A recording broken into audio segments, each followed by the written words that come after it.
नमस्कार मित्रांनो, सुस्वागतम. मुरंबा या मालिकेच्या आजच्या भागामध्ये अगदी मनपूर्वक मी तुमचं स्वागत करते. आजच्या भागामध्ये आता जेव्हा अक्षय मात्र त्या गजरेवालीपासून जात असतो तेव्हा ती बाई म्हणते की हे बघा का हो गजरा घ्या दादा. आणि गजरा घ्या. तर अक्षय म्हणलेलं असतं की कुणासाठी घेऊ, माझं असं कोणी नाही आणि माझी बायको रुसलेली आहे. तेव्हा मात्र आता ती बाई म्हणते की अहो एक सुंदर मुलगी तुमचा केव्हाचा पाठलाग करते, मग तिच्यासाठी घ्या. तेव्हा आता अक्षयच्या लक्षात येते की रमा नक्की माझा पाठलाग करत आहे. म्हणून तो आता लगेच त्या गजरेवाली जवळ बसतो आणि म्हणतो की हे बघा मी गजरा घेतो, परंतु तुम्ही आता मला मदत करा. मी तुम्हाला जे काही सांगतो तर ते तुम्ही करायचं, कारण तिला अगदी जलस्वी फील निर्माण करायचं. फक्त मी तुम्हाला सांगत आहे तसे तुम्ही करा. तेव्हा ते आता बाई म्हणते की बरं ठीक आहे चालेल साहेब. रमा आता डोकावून पाहत असते. तेव्हा आता अक्षय मुद्दाम रमाकडे बघतो आणि आता ते ताईंना म्हणतो की ओ ताई, अहो एक गजरा कुठे, अहो ही सगळी फुलं द्या मला, कारण तिला फुलं फार आवडतात आणि माझी होणारी बायको आहे ना ती खूपच अशी फुलांसारखी सुंदर आहे. आणि मागच्या वेळेस तर तुम्ही तिला भेटलात ना. तेव्हा आता अक्षय खुणावतो. अक्षय म्हणतो की अहो ती माझी होणारी बायको. आता ह्या ताई म्हणतात की हो हो तुमची होणारी बायको खूप सुंदर आहे आणि मी भेटले मागच्या वेळेस त्यांना, आणि हे बघा हे फुलं आहे त्यांना खूप आवडतील, तुम्ही त्यांना हे फुलं नेऊन द्या, खरंच खूप आवडतील. म्हणून ती पिशवीत भरून आता ते सगळं काही फुलं देते. तेव्हा आता किती झाले असे अक्षय विचारतो. तर आता त्या मॅडम म्हणतात की बरं ठीक आहे तुम्ही देताल तितके. आणि आता मात्र अक्षय लगेच खुश होत म्हणतो की तिच्यासाठी आणखीन 200 रुपये. तेव्हा आता अक्षय हळूच मात्र आता रमाकडे बघतो आणि त्या ताईंना म्हणत असतो की हे बघा आता तुम्ही एक काम करायचं, आता मात्र मी गेल्यानंतर आता ही रमा आहे ना माझा पाठलाग करते, ती तुमच्या जवळ येईल आणि तुमच्याजवळ चौकशी करेल. त्यामुळे तुम्ही तिला काय सांगायचं हे तुमच्या लक्षात आहे ना. त्यांना असं सांगायचं की हो त्यांच्या होणाऱ्या बायकोसाठी ते सगळी काही फुलं घेऊन चाललीत, त्यांचं खरंच खूप प्रेम आहे आणि आमच्या लग्नात सुद्धा तुम्ही फुलं घेऊन याल का. तेव्हा आता त्या ताई म्हणतात की हो हो चालेल चालेल. म्हणून अक्षय आता ती फुलांची पिशवी घेतो आणि अगदी गाणं गुणगुणतच अगदी नाचत तिथून जात असतो. आणि आता अक्षय गेल्यानंतर रमा धावतच त्या बाईजवळ येते. आता रमा धावतच येते आणि विचारते की काय होत ताई, त्या इतक्या अनोळखी माणसाबरोबर तुम्ही काय बोलत होतात असं. तेव्हा आता त्या ताई म्हणतात की मी त्यांना ओळखते. तेव्हा रमा विचारते की ते काय म्हणत होते आणि एवढी फुलं त्यांनी कशासाठी घेतलीत असं विचारते. तर त्या ताई म्हणतात की त्यांच्या बायकोसाठी, होणाऱ्या बायकोसाठी, आणि खूपच सुंदर आहे बरं का त्यांची बायको, एकच नंबर जोडा दिसतोय त्यांचा आणि ते मला लग्नाची ऑर्डर सुद्धा देणार आहेत आत्ताच ते म्हणले. आणि रमा धावतच आता अक्षय मागे निघून जाते. तेव्हा आता त्या ताई म्हणतात की कायम हा जोडा असाच राहून दे. त्यानंतर आता इरावतीच्या मोबाईलवर मात्र ती पत्रिका आलेली असते. संध्याने ती पत्रिका पाठवलेली असते आणि आता इरावती ती पत्रिका पाहते आणि स्वतःला म्हणते की हो इरावती, अगं तुला आता एक नवीन जॉब आलेला आहे. आणि ती मोबाईलमध्ये आता त्या पत्रिकेकडेच बघत असते आणि तेवढ्यात तारा तेथे कॉफी घेऊन येते आणि म्हणते की ग्रॅनी कॉफी घे. तेव्हा मात्र आता तिच्या हातातील मोबाईल वगैरे आहे तर ते ताराला खाली ठेवायला सांगते आणि कॉफी हातात घेऊन ताराला ती थँक्यू वगैरे बोलत असते आणि म्हणते की तारा, अगं तुला ती पिंक कलरची लिपस्टिक हवी होती ना, अगं ती लाईट शेडची बेबी पिंक ती मी तुला मागवलेली आहे. तेव्हा मात्र आता हिचं नेमकं काहीतरी काम असल्यानंतरच ती ताराशी गोड गोड बोलत असते. तेव्हा तारा म्हणते की काय वाव, आणि काय काम आहे ग ग्रॅनी आजी. आता इरावती मुद्दाम म्हणते की अगं कुठे काय, मला काहीतरी कळालं होतं आणि तुला कळाले की नाही ते मला विचारायचं होतं, ते खरं आहे किंवा खोटं आहे. म्हणजे आता अक्षयचं खरंच लग्न होतं की काय हे तिला काढून घ्यायचे असते. तेव्हा आता तारा विचारते की काय. तेव्हा आता लगेच ही इरावती आत्या म्हणते की अगं म्हणतात की अक्षयचं लग्न ठरलेलं आहे. तेव्हा तारा विचारते की लग्न नाही अगं, घरात तर अशी काही कोणतीही चर्चा नाही लग्नाबद्दलची. तेव्हा इरावती म्हणते की खरंच. तारा म्हणते की हो मी खात्रीने सांगते नाहीच असं काही. आणि इरावती विचारते की मग अक्षय आणि ह्या शशिकांचं काहीतरी सुरू आहे, म्हणजे तुझ्या शशी आजोबांचा काहीतरी प्लॅन सुरू आहे. तर हे आता इरावतीच्या लक्षात येते आणि त्याबद्दल ती ताराला सगळं काही समजावते. त्यांचा हा प्लॅनच असेल, कारण अक्षयच्या आयुष्यामध्ये सोरा नावाची एक मुलगी येणार आहे, त्याचं तिच्याबरोबर लग्न होणार आहे. हे जर रमाने ऐकलं तर रमाला खूप त्रास होईल, तिचा अगदी जळफळाट होईल आणि आता ती अक्षयसाठी धावून येईल. यासाठी मात्र यांनी ह्या सोराला मध्ये ओढलं, म्हणजे सोराबरोबर आता तू लग्न करत असल्याचं नाटक करतोय. त्यावर आता हे ऐकून तारा विचारते की काय सोरा. तेव्हा इरावती म्हणते की हो सोरा, ती स्त्री जिच्याशी म्हणे की अक्षयचं लग्न ठरलेलं आहे आणि त्याची पत्रिका ही रमापर्यंत पोहोचली सुद्धा. तेव्हा मात्र आता लगेच तारा खुश होत म्हणते की दॅट्स इंटरेस्टिंग. तेव्हा इरावती म्हणते की काय इंटरेस्टिंग, आणि रमाबद्दल तुला माहितीच आहे की रमा किती चिवट आहे. आणि आता मात्र जेव्हा मी ती कुंडली काढली होती तेव्हा नशीब ते जे प्रकरण आहे ते माझ्यापर्यंत येता येता राहिलं. आणि हे बघ रमा मात्र नक्की माहिती काढणार आहे सोराची.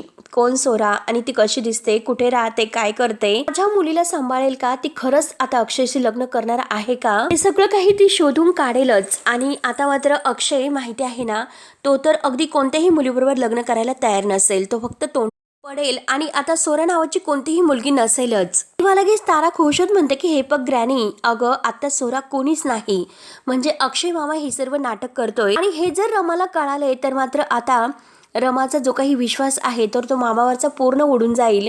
खरंच काय भारी होईल अगं ग्रॅनी. आणि त्या दोघांमध्ये मस्त आता भांडणं होतील. तेव्हा आता इरावती म्हणते की अगं हे झाले टिपिकल डोक्याने केलेला विचार, आता मात्र तू इरावतीच्या डोक्यातील प्लॅनिंग ऐक. रमाचा संशय आहे तर तो विश्वासात बदलणार आणि तिला खरंच हे असं जाणून दिलं की ही सोरा आहे म्हणून अस्तित्वात आहे आणि ती अक्षयच्या आयुष्यामध्ये आहे. अक्षयवर तिचं खूप प्रेम आहे आणि लवकरात लवकर ते दोघं लग्न सुद्धा करणार आहेत. त्यावर आता तारा म्हणते की हे सर्व ठीक आहे, पण हे सर्व कसं करायचं.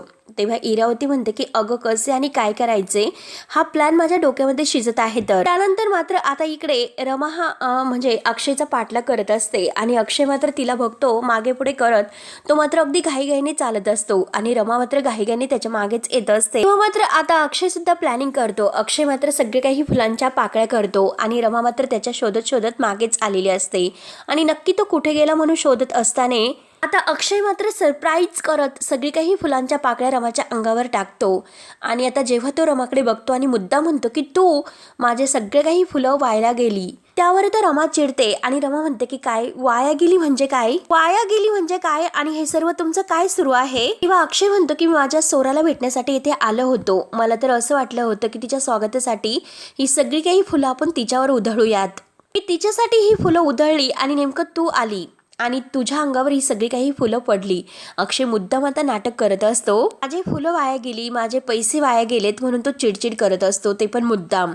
तेव्हा आता हे सर्व ऐकून रमा म्हणते की अच्छा हे सगळं सोरासाठी केलं तुम्ही आणि मी सुद्धा तुमच्या आयुष्यामध्ये होते तर माझ्यासाठी हे सगळं तुम्ही कधीही नाही केले. तेव्हा आता अक्षय म्हणतो की तेव्हा मात्र मी इतका रोमांटिक नव्हतो, परंतु आता मात्र मी रोमांटिक झालो. तेव्हा आता रमा थोडीशी रागावूनच म्हणते की अच्छा म्हणजे एका दिवसात झाला तर रोमांटिक. तेव्हा आता अक्षय म्हणतो की हो हो अजून तर खूप काही बाकी आहे आणि हे बघा तुम्हाला काय करायचं, तुम्ही ज्या कामासाठी इथे आलात ना तर ते काम तुम्ही करा. इथे तुमचं काही काम नाही, तुम्ही इथून निघा, मला सोराला भेटायचं आहे. ती येईलच आता. तेव्हा आता रमा म्हणते की हो येईलच ती, मग तिलाच भेटून जाते आता. आणि तसंही मला आता तिला भेटायचं आहे आणि कसं आहे की आपण मात्र आता प्रोफेशनल ठिकाणी नाही, त्यामुळे मात्र मी तुमच्या पर्सनल आयुष्यामध्ये नाक तर खुपसू शकते. तेव्हा आता अक्षय म्हणतो की कशासाठी, काही गरज नाही तुम्हाला तिला भेटण्यासाठी. हे बघा आम्ही दोघंही आनंदात आहोत, त्यामुळे आमचा मूड स्पॉइल व्हायला नकोय, त्यामुळे तुम्ही इथून प्लीज जाऊ शकतात. ती मला प्रश्न विचारेल की अगोदरच्या बायकोबरोबर तुम्ही काय करतात, मग आमच्यामध्ये जे काही कॉम्प्लिकेशन्स आहे तर ते नकोय,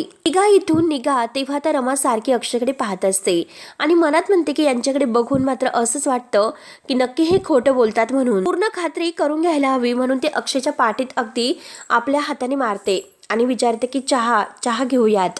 तेव्हा आता अक्षय म्हणतो की ऑलरेडी मी चहा घेतलेला आहे. रमा म्हणते की मी तुम्हाला सांगत नाही, एक बॉस म्हणून सांगते, ऑर्डर सोडते की तुम्हाला यावंच लागेल. आणि ठीक आहे मी सोरा येईपर्यंत थांबते. तेव्हा आता अक्षय म्हणतो की हो हो पटपट आपलं आवरून घेऊयात, सोरा येण्याच्या अगोदर चहा वगैरे काय घ्यायचा आहे तो. आणि अक्षयला तर खूपच आनंद होतो. अक्षय सुद्धा धावतच रमाच्या पाठीमागे येतो आणि पटपट पिऊयात, सोरा येईलच केव्हा तरी. आणि तो त्या दादांना 2 चहा द्यायला सांगतो. पटकन द्या मॅडमकडे वेळ नाही, पटकन द्या जरा. आणि तो रमाला विचारतो की बाकी काय, तुम्ही इकडे गार्डन मध्ये काय करतात. तेव्हा आता रमा अक्षयकडेच पाहते आणि म्हणते की तुमच्या प्रश्नाचे उत्तर देण्यासाठी मी बांधेल नाही. त्यावर आता अक्षय म्हणतो की हे बघ तुम्ही तर म्हणालात की चहा घेऊयात, मग आता चहा घेऊयात आणि चहा होईपर्यंत काहीतरी वेळ जायला नको का, म्हणून मी तुम्हाला काहीतरी प्रश्न विचारतोय.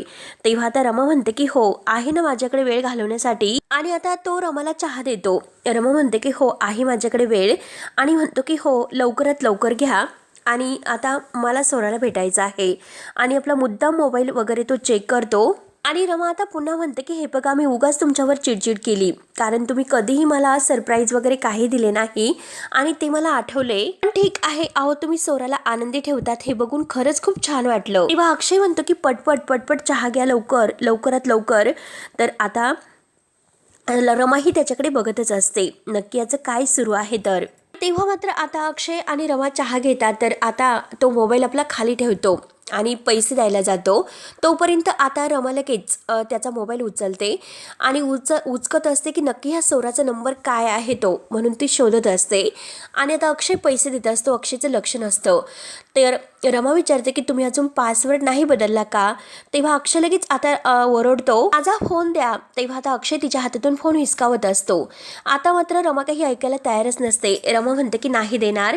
अक्षय म्हणतो की माझा फोन प्लीज द्या हो. अक्षय पुन्हा म्हणतो की अहो असं काय करतात, माझा मोबाईल द्या ना तुम्ही. तेव्हा रमा म्हणते की हे बघा, मी सोराला भेटू शकत नाही ना, मग मी सोराला बघू तर शकतेस ना. तेव्हा आता अक्षय म्हणतो की द्या इकडे तो मोबाईल, सिक्रेट नावाची काही गोष्ट असते की नाही, द्या तो मोबाईल. तेव्हा आता रमा म्हणते की हे बघा, काही सिक्रेसी वगैरे नाही, तुम्ही खोटं बोलतात. अक्षय म्हणतो की मी कशाला खोटं बोलू बरं, आमचं सिक्रेट आहे, फोटो नाही, प्लीज द्या लवकर. रमा म्हणते की हे बघा, तुम्ही खोटं बोलतात, कारण जेव्हा तुम्ही खोटं बोलत असतात तेव्हा तुमचा एक पाय अगदी अडखळत असतो.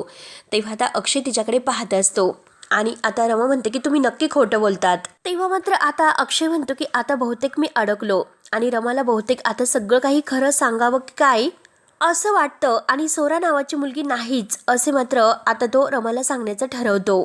म्हणून अक्षय थोडासा घाबरतो. त्यानंतर आता इकडे दुसरीकडे मात्र इरावती आणि ह्या ताराचा काहीतरी प्लॅन सुरू असतो. मीना विणी घातली माझ्यासाठी गजरा आणताना आणि हे सगळे काही मेसेज वाचून अक्षय मामा आहे ना तो शॉक होईल असं काहीतरी त्यांनी प्लॅनिंग केलेलं असतं. आणि सोरा तर कोणीही नव्हती, मग आता हे सगळे मेसेज करतंय कोण असं आता अक्षय मामा टेन्शन मध्ये येईल, म्हणून ते तसले मेसेज करून आता अक्षयला पाठवणार असतात. किंवा इरावती म्हणते की हो ना अगं, सोरा तर नव्हती, परंतु आपण ती निर्माण केली, जन्माला घातली, त्यामुळे आता आणि आता अगदी अक्षयला फसवण्यासाठी त्यांचा हा प्लॅन सुरू असतो. त्यानंतर आता अक्षय इकडे म्हणतो, हे बघ रमा, ऐकून घे माझं, मला तुला काहीतरी सांगायचं आहे.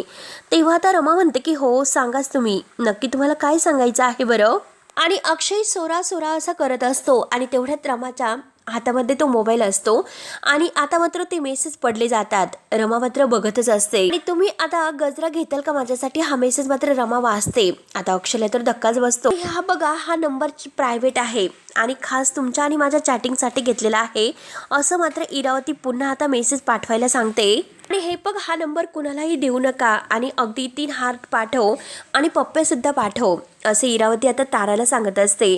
तेव्हा मात्र आता ताराला खूप हसू येत असतं आणि ती म्हणते की ग्रॅनी अगं काय बोलतेस, आणि हे बघ आता पुढे असं लिहायचं की आता मला सुद्धा तुम्ही पाठवलात का पप्पी, असं पप्प्या लिहू नकोस, किसेस किसेस, आणि चुकून मात्र पुढे असं लिहायचं की काहीतरी डॅश डॅश डॅश.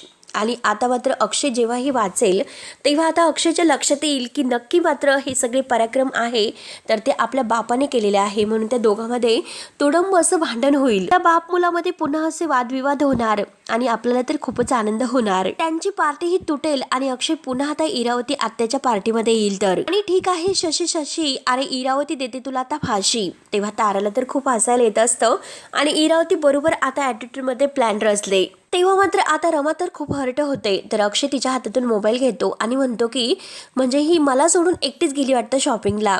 तेव्हा आता रमा विचारते की खरंच सोरा आहे का. तेव्हा आता अक्षय म्हणतो की अर्थात आहे, आणि तुम्हाला नक्की काय वाटत होतं, आणि सांगतो आमचं पर्सनल काहीतरी आहे, मी तुम्हाला तेच तर सांगतोय, ऐकत नाही तुम्ही माझं, आणि मला तुम्हाला हेच सांगायचं होतं, मी तुम्हाला तेच सांगण्याचा प्रयत्न करतोय, माझा फोन द्या म्हणत होतो. बघा आता गेली ती एकटी शॉपिंगला. रमा मात्र पूर्ण गहाळ होते आणि सोरा आहे हे मेसेजेस बघून मला तर असं वाटतं की सोरा आहे म्हणून. तरी सुद्धा रमाचं मन हे अगदी तिला सांगत असतं की हे सगळं खोटं आहे. तिचं मन मात्र हे सर्व मानायला तयार नसते, म्हणून ती सारखी आता विचारत पडते आणि टेन्शन मध्ये येते. मग लगेच आता बाजूला जाते. रमा मात्र पूर्ण गहाळ होते, स्तब्ध होते. तर आता अक्षय विचार करतो की अननोन नंबरवरून मला हे मेसेज आलेच कसे, आणि हे सर्व काय आहे, कुणाचा नंबर आहे हा, आणि सोराच्या नावाने इतके मेसेज आलेच कसे. तेव्हा आता रमा थोडीशी पुढे येते आणि रमाच्या डोक्यात आता सारखे हेच विचार सुरू असतात. आणि लगेच तिला आता समोर अक्षय मात्र एका मुलीच्या मिठीमध्ये डान्स करत आहे, अगदी तिला घट्ट मिठी मारत आहे असं दिसते. पण रमाला इतकं वाईट वाटलेलं असतं. रमा आता स्वतःला सावरण्याचा प्रयत्न करते आणि तेवढ्यात रमाचं जे काही रूप आहे तर ते तिचं दुसरं मन तिच्या समोर आता दिसते आणि तिला विचारते की काय ग, आता तुला इतकं वाईट का वाटतं, तूच तर म्हणाली होती की अक्षय मला माझ्या आयुष्यामध्ये नकोय, आणि अगदी तसंच होतंय, त्याने तुला थांबवण्याचा प्रयत्न केला होता, तू मात्र तुझा हट्ट सोडला नाही आणि आता जर अक्षय त्याच्या आयुष्यामध्ये पुढे जाण्याचा प्रयत्न करत असेल, स्वतःसाठी काहीतरी निर्णय घेतो, मग त्याचा तुला त्रास का होत असेल? आणि हे बघा बरोबरच आहे, तुझ्याकडे काही उत्तर नाहीच, परंतु मला माहिती आहे की तू जलस्वी आहे, तुला हे सर्व सहन होत नाही आणि आता इथून पुढे मात्र तुझा अक्षयवर हक्क नसेलच. अक्षयने तुझी जागा दुसऱ्या कुणाला तरी दिलेली आहे आणि हे तुला नाही सहन होत, हो की नाही? आणि हे बघ असं काही नाही, आता स्वतःशी तरी तू खोटं बोलू नकोस.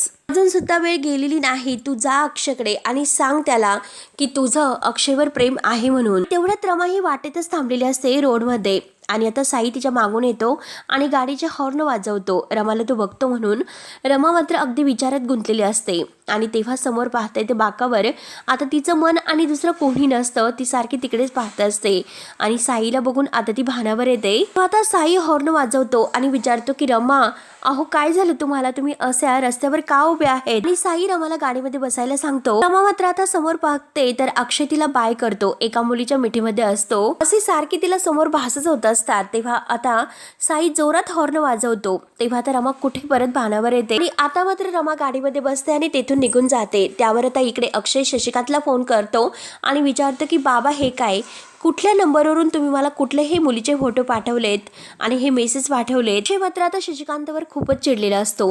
हे बघा बाबा माझं ऐकून घ्या, प्रकरण मात्र तुम्ही वाढू नका, हे आता अति होतंय. कुठल्या मुलीचे काय फोटो आहे हे सर्व, एकतर तुम्ही माझे सोशल मीडियावर अकाउंट सुद्धा उघडलं, माझ्यासमोर एक मुलगी सुद्धा आता उभी केली, तिचे फोटो पाठवलेत आणि आता हे नवीन काय नाटक, आता हे बंद करा बरं. आणि तेवढ्यात आता पार्वती आजी अक्षयसाठी कॉफी घेऊन त्याच्या रूममध्ये येते आणि अक्षय शशिकांत बरोबर ही सर्व चिडचिड करत बोलत असतो. आता हे बघा मला काही ऐकून घ्यायचं नाही, हे प्रकरण तुम्ही आता वाढवू नका, असे बोलून आता अक्षय फोन कट करतो. तेव्हा आता पार्वती आजी विचारते की अक्षय काय रे, काय झालं, काही प्रॉब्लेम झालेला आहे का? तेव्हा अक्षय बाहेर कोणी आहे की नाही हे बघतो आणि म्हणतो की आजी अगं प्रॉब्लेम वगैरे काही नाही, रमाला थोडंसं जलसी फील वाटवण्यासाठी मात्र आम्ही एक प्लॅन केला होता, बाबा आणि मी एक अशी सोरा नावाची मुलगी क्रिएट केलेली आहे आणि त्यानंतर मात्र आम्ही ही अशी स्टोरी रचलेली आहे. तर सोरा आणि माझं एकमेकावर प्रेम आहे, हे बघ आम्ही लग्न करणार आहोत, त्यामुळे आता लगेच बाबांनी तर आमच्या लग्नाची ऍड सुद्धा अगदी देऊन ही पत्रिका छापलेली आहे आणि ही पत्रिका सुद्धा मी तिला नेऊन दिलेली आहे. तर तेव्हा आता आजी तर तोंडाला हातच लावते आणि अक्षयकडे पाहत असते. अक्षय म्हणतो की नाहीतर काय आजी, हे बघ तिला थोडंसं जलस वाटण्यासाठी हे सर्व आम्ही करत होतो. आजी काय सांगू तुला, एका मुलीबरोबर मी नाचलो सुद्धा तिच्यासाठी आणि ह्या बाबांनी मात्र सोशल मीडियावर माझं अकाउंट सुद्धा उघडलेलं आहे, भलते सलते मेसेज मला येतात आणि हे बघ आज मात्र मला कुठल्याही एका वेगळ्याच नंबरवरून मुलीच्या हाताचे, पायाचे, हातावरच्या मेहंदीचे, दागिन्यांचे असे काहीतरी फोटो येतात आणि काय माहिती बाबांनी हे फोटो कुठून मिळवलेत, त्यांच्याशिवाय ही दुसरं कुणालाच माहिती नाही. त्याच्यात मात्र असा मेसेज सुद्धा दिलेला आहे की हा माझा वेगळा प्रायव्हेट नंबर आहे, आजी तूच बाबाला हे सर्व सांग, कारण हे अति वाढतंय, हे प्रकरण आपल्या अंगाशी यायला नकोय. हे सर्व ऐकून पार्वती आजी म्हणते की अरे हे तर सगळं कठीण आहे, काही अंगाशी यायलाच नकोय आणि शशिकांतची आयडिया मात्र खूपच भारी आहे. आता पार्वती आजी सुद्धा खुश होते आणि अक्षयला कॉफी देते. अक्षय म्हणतो की काय आजी तू पण, आणि आजी म्हणते की हे बघ आता रमाला हे सगळं काही बघून आणि अगदी ऐकून मत्सर वाटायला सुरुवात होईल, तिला वाटतं की तू मोहन झालेला आहे, मग तिला दुःख तर होणारच. आणि कितीही तुला सांगते की एका बाईला मात्र आपला नवरा हा दुसऱ्या बाईबरोबर नाही बघवत आणि हे बघ आपल्या रमाला आपल्याला परत आणायचं की नाही, मग त्यासाठी तिला जलस्तर वाटायलाच पाहिजे आणि तेव्हा कुठे तिला तुझी किंमत कळेल आणि ती आपल्याकडे परत येईल, हे तुला कळते का अक्षय? किंवा शशिकांतने जे काही केलेलं आहे तर तो त्याचा डाव आहे, तो एकदम अचूक आहे. तर अक्षय म्हणतो की आजी अगं तू काय बोलतेस, तू सुद्धा अगदी बाबांना सामील आहे, तर म्हणजे तुला सुद्धा हे पटतं का? त्यानंतर मात्र आता इकडे दुसरीकडे रमा काही आता बोलत नसते. साई आता गाडीतून येताना रमाला विचारतो नक्की काही झालेलं आहे का तुम्हाला? किंवा आता रमा म्हणते की काही नाही. साई विचारतो की तुम्ही तिथे काय करत होतात? किंवा आता रमा मुद्दा म्हणते की असंच मी सहज आले होते आणि साई डायरेक्ट विचारतो की अक्षयचं लग्न ठरलं म्हणून तुम्ही उदास आहात का? आणि हे बघा असं काही झालेले नसेल, हे सगळं काही खोटं असेल, हे सर्व तो नाटक करतोय, मुद्दा मात्र तुम्हाला जलस निर्माण करण्यासाठी हे सर्व करत असेल. तेव्हा रमा म्हणते की मला तसं नाही वाटत, त्यांच्या फोनमध्ये त्या सोराचे फोटो बघितलेत. तेव्हा आता लगेच साई म्हणतो की हे बघा मला आईने सांगितले की हा सर्व काही प्लॅन अक्षय आणि अक्षयच्या बाबाचा आहे, तर तुम्हाला तर माहिती आहे की दोघं कसे आहेत, ते फसवतात आणि तुम्ही फसलात. तर तेव्हा आता साई म्हणत असतो की हे बघा आता हा ARचा जमाना आहे, त्यामुळे कोणतेही फोटो कुठेही जोडू शकतात त्यामुळे काही फरक नसतो पडत, काही वाटून घेऊ नका, हे सगळं खोटं असेल. आणि हे बघा तुमचं तिच्याशी बोलणं झालं का? तेव्हा रमा नाही म्हणते. तर आता साई म्हणतो की हे बघा याचा अर्थ असा आहे की अक्षय हे सगळं काही खोटं बोलतोय, म्हणजे तुम्ही मला सोडून त्याच्याकडे जात आले यासाठी तो सर्व नाटक करतोय. त्यानंतर आता इकडे अक्षय पार्वती आजीला हे सर्व सांगतो आणि म्हणतो की मला जरा हे अतिच वाटतं. पार्वती आजी म्हणते की अरे काही अति नाही होणार. किंवा अक्षय म्हणतो की मला तिला खरं बोलून आणि खरं खरं वागून प्रेम जिंकायचं आहे, असं खोटं बोलून नाही. आणि हे बघ ना आता मात्र तिला किती हे सर्व त्रास होतोय सर्व काही बघून. हे बघ आजी हे सर्व ठीक आहे, पण तरी सुद्धा मला असा त्रास तिला नाही द्यावासा वाटत ग.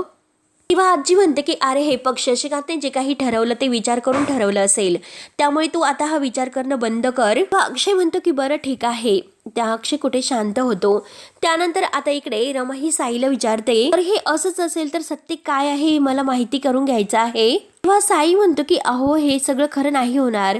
तर रमा म्हणते की मला माहिती आहे की त्यांच्याकडून खरं कसं काढून घ्यायचं ते. आणि आता मात्र लगेच ती साईला त्यांच्या घरी चला असं म्हणत असते. तेव्हा आता साई तर रमाकडे बघत असतो आणि मित्रांनो हा भाग येथे संपतो. पुढील भागामध्ये खरंच रमा आता अक्षयकडे येते आणि अक्षयला म्हणते की मला तुमच्याशिवाय नाही राहायचं, मला तुम्ही हवं आहात, मला तुमच्याशीच लग्न करायचं आहे, मला कळलेलं आहे. आणि साई सुद्धा आता अक्षयच्या मागून येतो. तेव्हा आता साई म्हणतो की रमाला त्यांची चूक उमजली आणि आता त्यांचं बरोबर आहे, रमाला तुमच्याबरोबरच लग्न करायचं आहे. तेव्हा आता रमा म्हणते की हो साई बरोबर बोलतात तुम्ही, आत्ताच्या आत्ता तुम्ही त्या सोराला फोन लावा आणि तिला आत्ताच्या आत्ता इकडे बोलावून घ्या आणि जे काही आहे ते तिला सगळं नाही म्हणून सांगा. किंवा आता लगेच रमा म्हणते की हो फोन करा आणि तिला बोलावून घ्या. तर अक्षय म्हणतो की हो हो घेतो. आणि आता अक्षयला काहीच कळत नसतं की नक्की काय करावं ते. आता साई म्हणतो की हे बघा रमा तो कुणाला फोन लावणार, कारण सोरा नावाची मुलगी कोणी अस्तित्वात नाहीच, मात्र त्या मुलीला तो कसं बोलवेल. किंवा मात्र आता अक्षय हा खूप घाबरलेला असतो आणि रमा म्हणते की काय बोलतात साई तुम्ही. तर आता अक्षय साईकडे पाहतो. तेव्हा आता रमा नक्की काय विचार करेल पुढे अगदी बघण्यासाठी आपल्या चॅनलला नक्की सबस्क्राईब करत राहा. धन्यवाद.